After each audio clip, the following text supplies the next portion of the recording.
Are you happy with your life? Are you happy with your life? Are you happy with your life? Are you happy with your life? Are you happy with your life? Bạn có hạnh phúc với cuộc sống của mình không? Yes, I am very content. Yes, I am very content. Yes, I am very content.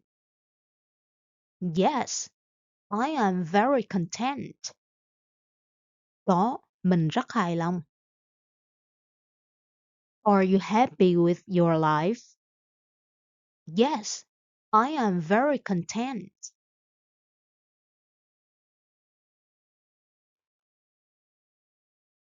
What are you afraid of?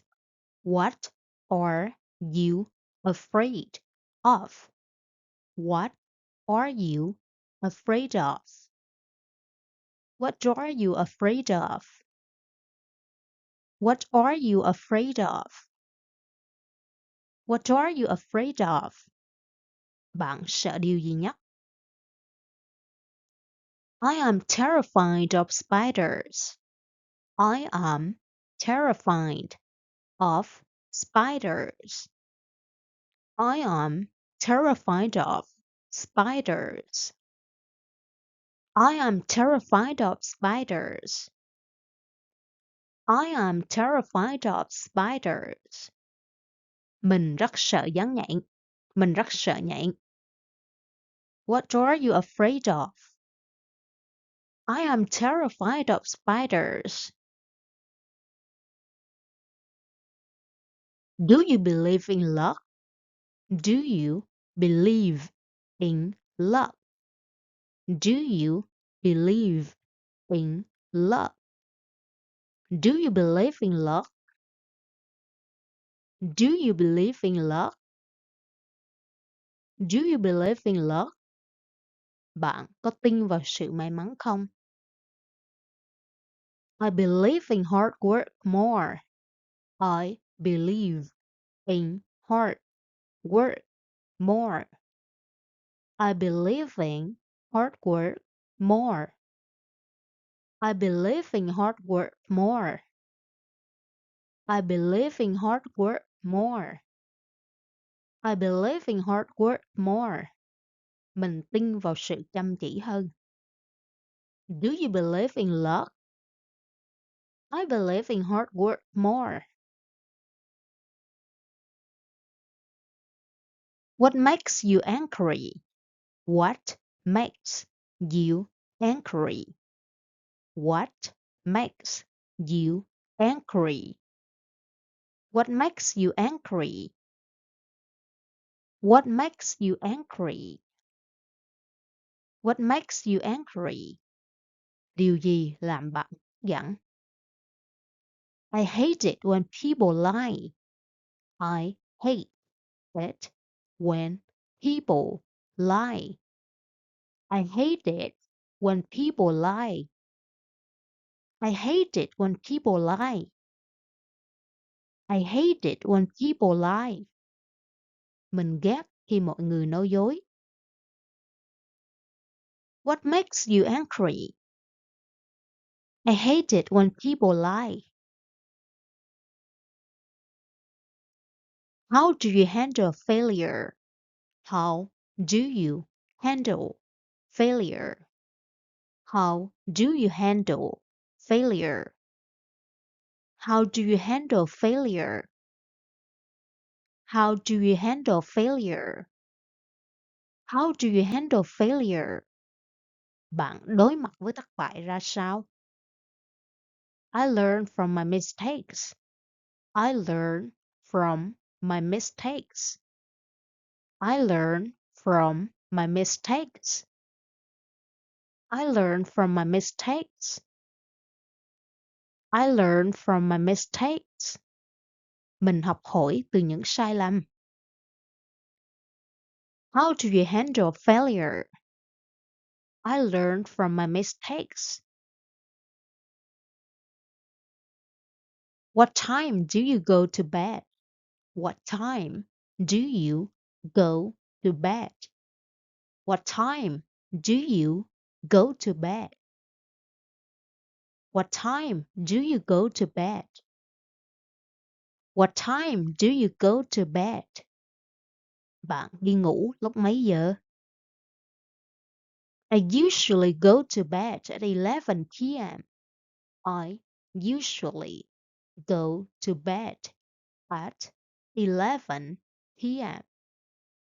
I usually go to bed at 11 p.m. I usually go to bed at 11 p.m. I usually go to bed at 11 p.m. Mình thường đi ngủ lúc 11 giờ đêm. What time do you go to bed? I usually go to bed at 11 p.m. Do you prefer tea or coffee? Do you prefer tea or coffee? Do you prefer tea or coffee? Do you prefer tea or coffee? Do you prefer tea or coffee? Bạn thích trà hay cà phê hơn? I cannot start my day without coffee. I cannot start my day without coffee. I cannot start my day without coffee. I cannot start my day without coffee. I cannot start my day without coffee. Mình không thể bắt đầu một ngày nếu thiếu cà phê. Do you prefer tea or coffee? I cannot start my day without coffee. How do you get to school? How do you get to school? How do you get to school? How do you get to school? How do you get to school? Bạn đi học bằng phương tiện gì? My father drives me to school. My father drives me to school. My father drives me to school. My father drives me to school. My father drives me to school. Bố mình lái xe đưa mình đi học. How do you get to school? My father drives me to school. What is the weather like today? What is the weather like today? What is the weather like today? What is the weather like today? What is the weather like today? What is the weather like today? Thời tiết hôm nay thế nào? It is quite sunny and warm. It is quite sunny and warm. It is quite sunny and warm. It is quite sunny and warm. It is quite sunny and warm. It is quite sunny and warm. Trời khá nắng và ấm áp. It is quite sunny and warm. What is the weather like today? It is quite sunny and warm. Are you free this weekend? Are you free this weekend? Are you free this weekend? Are you free this weekend? Are you free this weekend? Are you free this weekend? Cuối tuần này bạn có rảnh không? I am free on Sunday afternoon.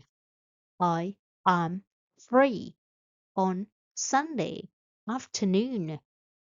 I am free on Sunday afternoon. I am free on Sunday afternoon. I am free on Sunday afternoon. Are you free this weekend? I am free on Sunday afternoon.